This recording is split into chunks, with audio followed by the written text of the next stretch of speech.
Hi there, Tanya here from Find Your English Voice.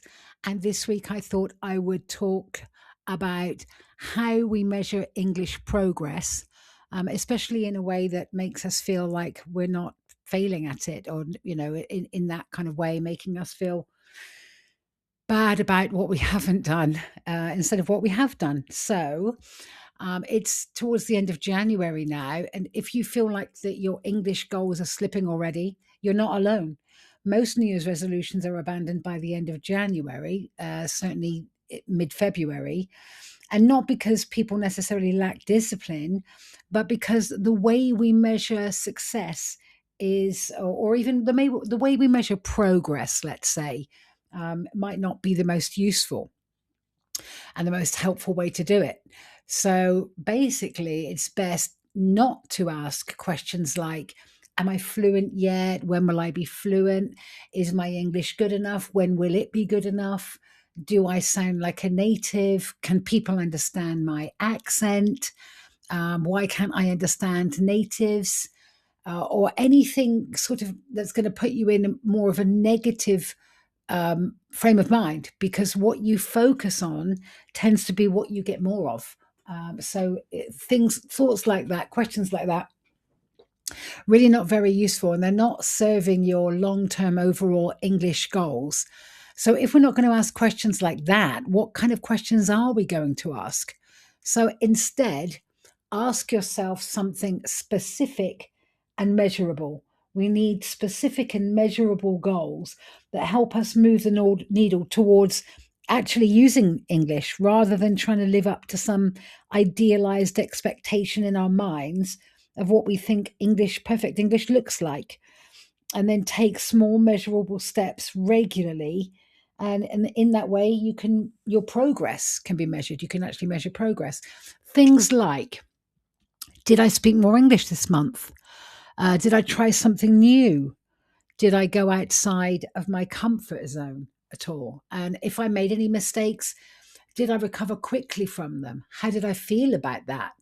Because that is how we get better. You make mistakes, you realize they don't kill you, you learn from them, you try again, you get better, you make more mistakes, you learn from them. And that is the process of learning, getting better. And that's the kind of thing that builds confidence.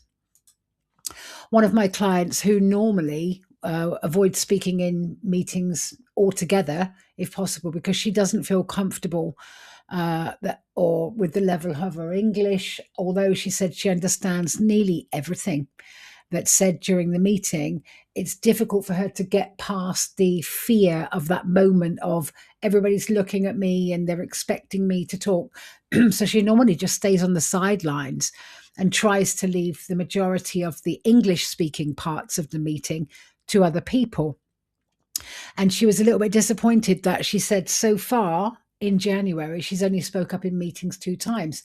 But as I pointed out, 0 to 2, that's 100% growth.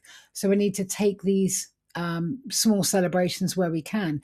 And it's these small steps that build up.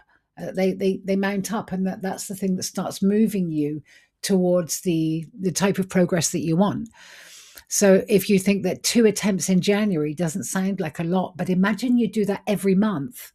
That's 24 attempts at new behavior by December. 24, that's a lot. And, obviously, maybe if you've done it twice in January, you could push it a little bit. Can I do it 3 times in February or 4 times in February? So we need to push ourselves outside of our comfort zone with this and do things that don't feel that particularly easy, but try to do it in such a way that we're not going to get really overwhelmed. What feels doable for you?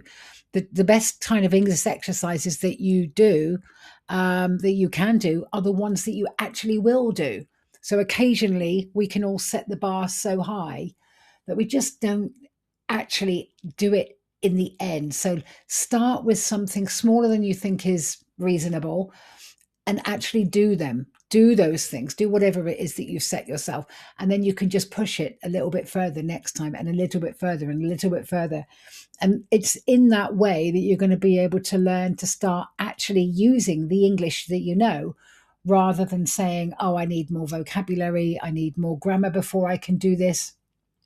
Use what you know, and then just continue going on like that. Get used to actually using the English that you already have rather than waiting for some perfection point.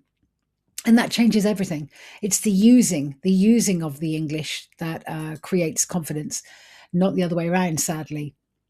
So in February, what are you going to do in February? Well, look at what worked in January and repeat what worked in January one more time. And if you felt that the goals that you set for yourself in January weren't that challenging, maybe you would like to set yourself some new goals for February, but just gradually, small steps, next level, one step at a time, in a way that doesn't feel too overwhelming. And then hopefully you're going to be able to come at it with a much more relaxed and confident mindset, or at least a feeling around, I know what I'm doing, I've done that before, step by step, and that's what builds confidence in actually using your English. Okay, I'm going to leave you with the screen that shows the places that you can connect with me if you would like to. And let me know how you get on. I'd love to know how you get on with what you're planning next. What are you planning for February? Are you going to change anything that you did from January?